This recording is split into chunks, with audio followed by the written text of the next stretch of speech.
नमस्कार, news 18 special में आपका स्वागत है। मैं हूं आपके साथ सिरांधा शेखर। शुरुआत बड़ी खबर के साथ करेंगे। पटना से बड़ी खबर है, जहां पर मिनी गन फैक्ट्री का पर्दाफाश हुआ है। 10 देसी और 13 अर्धनिर्मित पिस्टल बरामद किया गया है। साथ ही 6 लोगों की गिरफ्तारी भी हुई है। हालांकि मुख्य सरगना मौके से फरार हो गया। बताया जा रहा है कि किराए के मकान में ये मिनी गन फैक्ट्री चलाई जा रही थी। मकान मालिक को पुलिस ने गिरफ्तार कर लिया है और उससे पूछताछ की जा रही है कि आखिर किस आधार पर उसने मकान किराए पर दिया था और क्या ये सब कुछ यहां पर चल रहा था, इस बात की उसे जानकारी नहीं थी, उसे नहीं था। तस्वीरें भी आपको दिखा रहे हैं, आप देख सकते हैं किस तरह से यहां पर तमाम बम बारूद यहां पर रखे हुए थे और यहां पर निर्माण किया जा रहा था बंदूक का। तमाम तस्वीरें आपके सामने। किराए का ये घर जहां पर ये लोग इस चीज को बना रहे थे। मिनी गन फैक्ट्री की तस्वीरें आपके सामने, पटना की तस्वीरें हम आपको दिखा रहे हैं। हम आपको बता दें कि 6 लोगों को फिलहाल गिरफ्तार कर लिया गया। जाहिर है पूछताछ के बाद बहुत सारी चीजों का खुलासा होगा। आखिर कहां तक इनके तार हैं, कहां चीजें सप्लाई की जाती है और कहां से मटेरियल लाया जाता है, क्या मकान मालिक की भी संलिप्तता है, इन तमाम बातों का खुलासा हो सकेगा। अब सवाल है कि पटना शहर के बीचों बीच आखिर कैसे चल रही थी गन फैक्ट्री। क्या किसी को इस बात की कोई खबर नहीं थी? खासतौर से क्या पुलिस को इस बात की भनक नहीं लगी? आखिर क्यों? पुलिस कैसे अपना काम कर रही है? मुख्य सरगना भागने में कामयाब कैसे हो गया? 6 लोग गिरफ्तार जरूर हुए लेकिन मुख्य सरगना फरार हो गया है। किराए के मकान में आखिर कब से चल रही थी गन फैक्ट्री, ये भी बड़ा सवाल है। किराएदार का पुलिस ने वेरिफिकेशन किया था, क्योंकि ये नियम है कि किसी भी किराएदार को आप रखते हैं तो उसका वेरिफिकेशन कराया जाता है। गन फैक्ट्री में तैयार गन आखिर कहां खपाया जा रही थी, ये तमाम वो सवाल हैं जो गिरफ्त में आए लोगों से पूछताछ के बाद इनका जवाब मिल सकेगा। हालांकि मुख्य सरगना जो था वो फरार हो गया, लेकिन मकान मालिक पुलिस की गिरफ्त में है और कुल मिलाकर 6 लोगों को पुलिस ने गिरफ्तार किया है। लेकिन इन तमाम सवालों के जवाब मिलने अभी बाकी हैं। खबरों में आगे बढ़ेंगे। बीजेपी प्रदेश अध्यक्ष संजय जायसवाल के कानून व्यवस्था पर सवाल उन्होंने उठाया है, जिसके बाद राजनीतिक बयानबाजी तेज हो गई है। विपक्षी नेताओं का कहना है कि जब बीजेपी के प्रदेश अध्यक्ष ही सवाल उठा रहे हैं तो समझिए कि राज्य की कानून व्यवस्था कैसी होगी। सवालों में कानून व्यवस्था,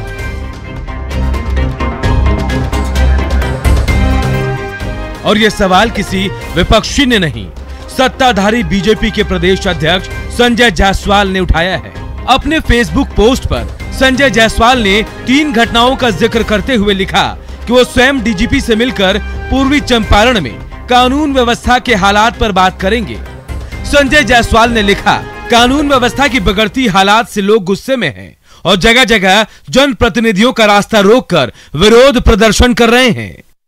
पूर्वी चंपारण के थानों में बहुत अव्यवस्था हो गई है। रक्सौल से मोतिहारी तक अपराध की घटनाएं हो रही हैं और पुलिस अपराधियों को पकड़ने में अक्षम साबित हो रही है और शिकायत करने पर थाना प्रभारी गांव वालों को धमकाने लगते हैं। मैं आज स्वयं डीजीपी से मिलकर पूर्वी चंपारण की कानून व्यवस्था पर बात करूंगा। संजय जायसवाल का फेसबुक पोस्ट सामने आने के बाद बिहार की राजनीति गर्मा गई है और विपक्ष को सरकार पर सवाल खड़ा करने का बैठे बिठाए मुद्दा मिल गया है। वो अगर फेसबुक पर लिखते हैं कि बिहार में कानून व्यवस्था ध्वस्त हो गई है, कानून का राज खत्म हो गया है, डीजीपी से मिलेंगे। अरे डीजीपी से क्यों मिल रहे हैं? ये आपकी भी उतनी ही जिम्मेदारी है जितनी जेडीयू की है। आप नीतीश कुमार जी से मिलिए, अपने दोनों डिप्टी चीफ मिनिस्टर को ले जाकर बात करिए। अब तो इस बात की खुद पुष्टि बीजेपी के प्रदेश अध्यक्ष संजय जायसवाल जी कर रहे हैं कि बिहार में कानून व्यवस्था चौपट है, अपराधी का मनोबल बढ़ा हुआ है। कानून व्यवस्था के मुद्दे पर तेज हुई बयानबाजी पर बीजेपी प्रवक्ता प्रेम रंजन पटेल का कहना है कि प्रदेश अध्यक्ष का फेसबुक पोस्ट इस बात की चिंता का नतीजा है कि क्राइम को लेकर सरकार की जीरो टॉलरेंस की नीति को कैसे जमीन पर उतारा जाए। संजय जायसवाल जी ने चिंता प्रकट किया है। जो सरकार की नीति है अपराधियों के और अपराध के खिलाफ जीरो टॉलरेंस की, उस नीति को जमीन पर उतारना पड़ेगा। अब तक राज्य की कानून व्यवस्था पर विपक्षी सवाल उठाते रहे हैं, लेकिन जब खुद सत्ताधारी दल का प्रदेश अध्यक्ष ही सवाल उठा दे तो मानना पड़ेगा कि मामला गंभीर है और पुलिस के आला अधिकारियों को इस बारे में गंभीरता से सोचना पड़ेगा। न्यूज़ 18 के लिए पटना से साकेत के साथ ब्यूरो रिपोर्ट। और किसान आंदोलन को लेकर सुनिए कृषि मंत्री नरेंद्र सिंह तोमर को, जो हमारे चैनल के साथ बातचीत कर रहे हैं।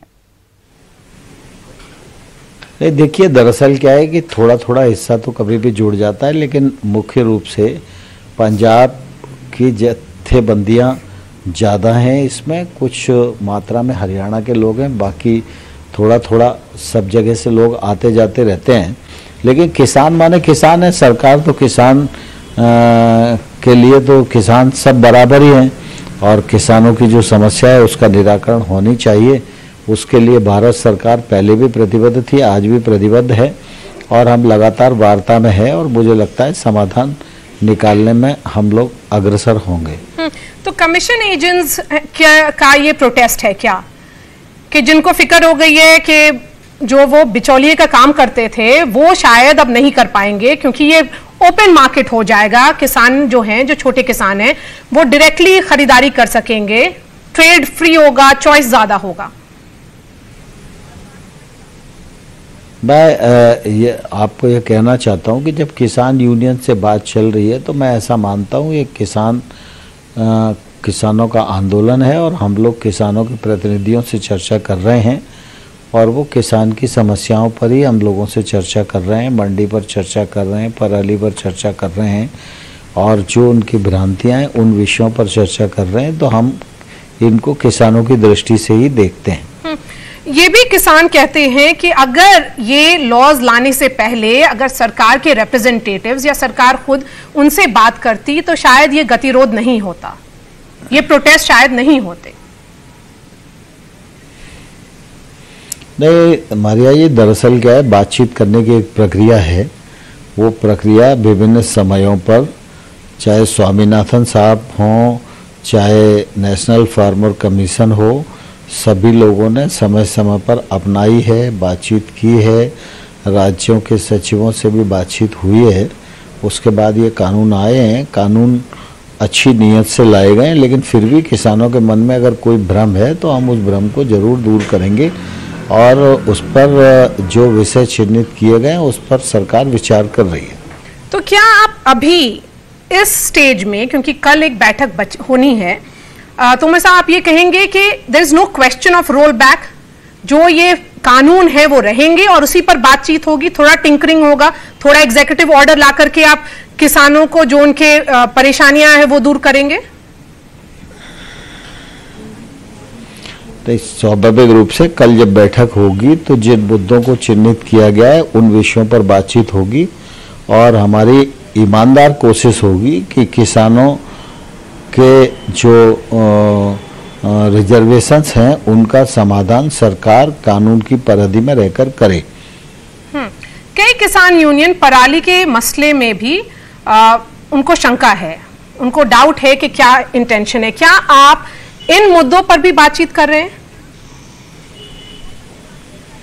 एक पराली के मामले पर कल हम लोगों ने विषय चिन्हित किया है और हम उसमें विचार करने के लिए ओपन हैं और आज हम देखवा रहे हैं, उसके बाद कल बातचीत होगी तो देखते हैं, विचार पूर्वक निर्णय लेंगे।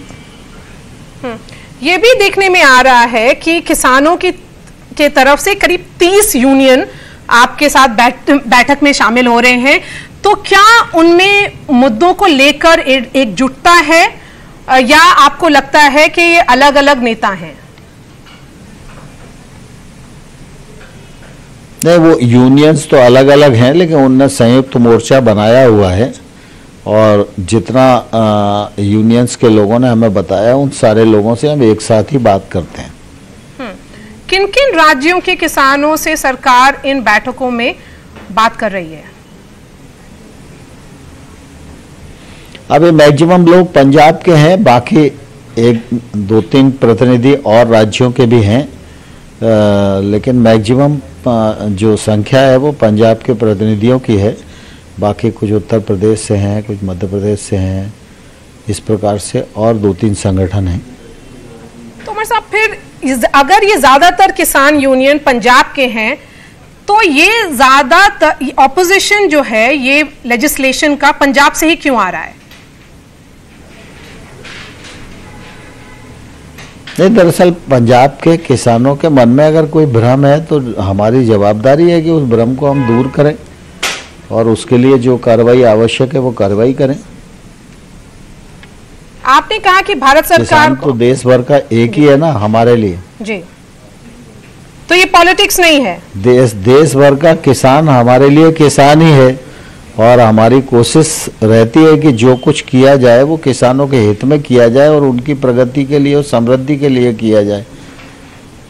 नए कानून भी जब हम लाए थे तो इसी नियत से लाए थे कि इससे किसानों को फायदा होगा, लेकिन हमारे किसान यूनियंस में अगर कोई कन्फ्यूजन है और उनके कोई अच्छे सुझाव होंगे जो और किसान को बेहतरी दे सकते हैं तो निश्चित रूप से सरकार उस पर विचार करेगी। हमने सभी यूनियंस को कहा है।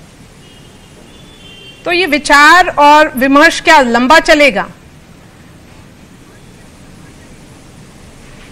हम तो चाहते हैं कि जल्द समाधान हो, क्योंकि सर्दी का मौसम है, कोविड का भी संकट है और ऐसे समय में लंबे का पन्ने पर बैठे रहना ये मानव जीवन के लिए भी संकट है। इसलिए सरकार की चिंता है कि जल्दी से जल्दी समाधान हो और मैं लगातार किसान बंधुओं से आग्रह भी करता रहा हूं कि वो आंदोलन का रास्ता छोड़ें और चर्चा के माध्यम से ही रास्ता निकालने की कोशिश करें, लेकिन वो फैसला किसान यूनियंस को ही लेना है।